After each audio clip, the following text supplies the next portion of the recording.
నీ దేహాన్ని జాగ్రత్తగా కాపాడుకో. నువ్వేం వింటున్నావో, ఏం చూస్తున్నావో, ఏం మాట్లాడుతున్నావో, వీటన్నిటి విషయమే ఒకరోజు దేవుడికి లెక్క చెప్పాలి. దేవునికి లెక్క చెప్పాలి. దేవుడు ఒకడు ఉన్నాడు, నన్ను చూస్తున్నాడు. దేవుడు ఒకడు ఉన్నాడు, నేనేం విత్తుతున్నాను అది కోస్తాను. దేవుడు ఒకడు ఉన్నాడు, ఆయనకి నేను లెక్క చెప్పాలి అనే దైవ భయం లేదు.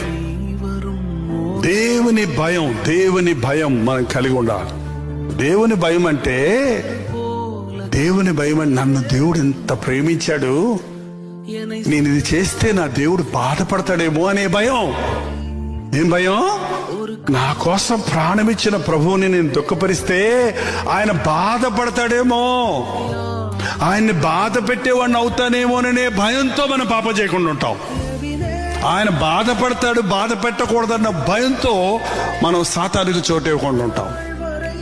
అది దైవ భయం అంటే.